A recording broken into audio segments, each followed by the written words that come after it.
అధ్యక్ష, మీకు ప్రత్యేకించి ధన్యవాదాలు అధ్యక్ష. గౌరవ ముఖ్యమంత్రి గారు ప్రవేశపెట్టినటువంటి తీర్మానాన్ని బలపరుస్తూ గౌరవ సోదరిమణి లాస్య నందిత గారు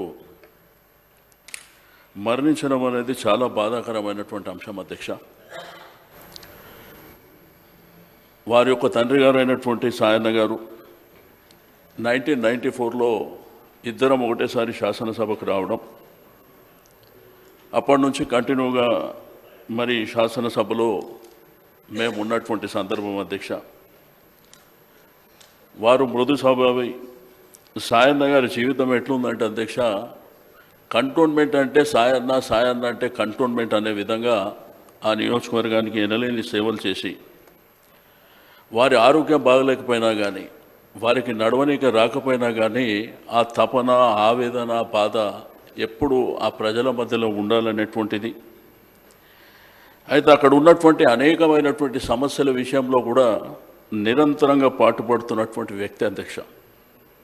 బట్ విధిరాత మనం చేసేది ఏమి ఉండదు కాబట్టి వారు మరణించడం, మరి తద్వారా వాళ్ళ అమ్మాయికి రాజకీయంలో ఇంట్రెస్ట్. వారికి ముగ్గురు కూతుర్లు అధ్యక్ష, అబ్బాయిలు లేరు, ముగ్గురు కూతుర్లే. వారు ఎప్పుడు కూడా సాయన్న గారి ఆరోగ్యం బాగాలేదు కాబట్టి నిరంతరంగా వారు వారింబడి ఉంటుండే.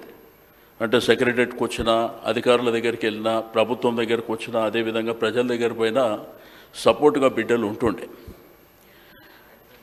బట్ 2016లో మరి వారి అమ్మాయికి కవాడి కూడా కార్పొరేటర్, ఎందుకంటే ఒకప్పుడు దోమలు కూడా అని ఉండే అధ్యక్ష ఆ డివిజన్.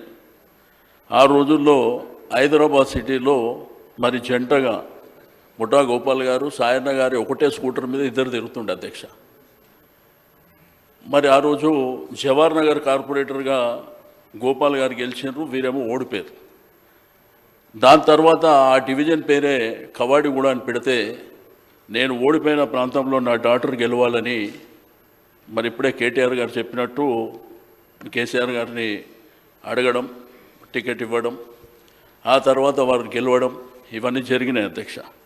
బట్ అనుకోకుండా సాయన్న గారు మరణించిన సందర్భం.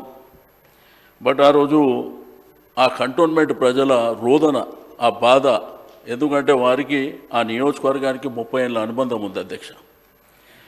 ఆ తర్వాత పార్టీ నిర్ణయం తీసుకొని వారి యొక్క అమ్మాయికి టికెట్ ఇవ్వడం. ఆ యొక్క అమ్మాయికి టికెట్ ఇచ్చినప్పుడు ఇన్ఛార్జిగా నేనే ఉన్నా అధ్యక్ష. రెండవది, నేను కంటోన్మెంట్ ఓటర్ని.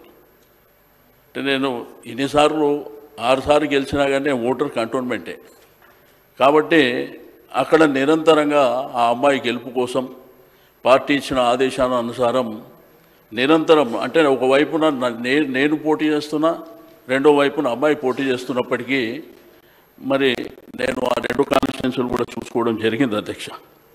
బట్ అన్ఫార్చునేట్ ఆ అమ్మాయి గెలిచి 2 మాసాల 20 రోజులు కొత్త ప్రభుత్వం వచ్చిన తర్వాత ఫస్ట్ శాసనసభలో అమ్మాయి ప్రమాణ స్వీకారం చేయడం, మొదటి శాసనసభలో ఇక్కడ ఉండడం మనందరికీ తెలిసిందే. బట్ అనుకోకుండా అర్లీ అవర్స్లో యాక్సిడెంట్, ఓఆర్ఆర్ మీద యాక్సిడెంట్ జరగడం. నాకు పొద్దున్నే కాల్ వచ్చింది అధ్యక్ష, ఇట్లా జరిగిందని. నేను వెంటనే వాళ్ళ సిస్టర్ నివేదిత ఫోన్ చేస్తే, ఆ అమ్మాయి అంకుల్ ఇట్లా జరిగింది అంకుల్ అని చెప్పినారు. వెంటనే హరీష్ రావు గారు ఆ సంగారెడ్డి హాస్పిటల్కు వెళ్ళి అవన్నీ కార్యక్రమాల దగ్గరుండి, ఆ తర్వాత గాంధీకి తీసుకురావడం, తీసుకొచ్చిన మీదట మిగిలిన కార్యక్రమాలు జరిగినాయి. కాబట్టి విధిని మనం ఏం చేయలేము అధ్యక్ష. ఇది మానవ సమాజంలో జరిగేటువంటి ఇది ఉన్నప్పటికీ మనిషి జీవితం పుట్టడం, జననం, మరణం అనేది సర్వసాధారణమైనప్పటికీ ఆ కుటుంబానికి మాత్రం తీరని అన్యాయమే జరిగింది అధ్యక్ష. ఎందుకంటే తండ్రిని కోల్పోయినటువంటి 1 సంవత్సరం కాకముందే అమ్మాయి ఎంతో భవిష్యత్తు ఉన్నటువంటి అమ్మాయి, ప్రజా జీవితం, వాళ్ళ కుటుంబమే ప్రజలకు అంకితమైనటువంటి కుటుంబం అధ్యక్ష. బట్ అన్ఫార్చునేట్ ఆ అమ్మాయి కూడా మరణించడం, మరణించిన తర్వాత ఆ కుటుంబాన్ని మరి ఓదార్చేటువంటి ప్రయత్నం జరుగుతుంటే అధ్యక్ష, అది ఎవరికి సాధ్యమవుతలేదు.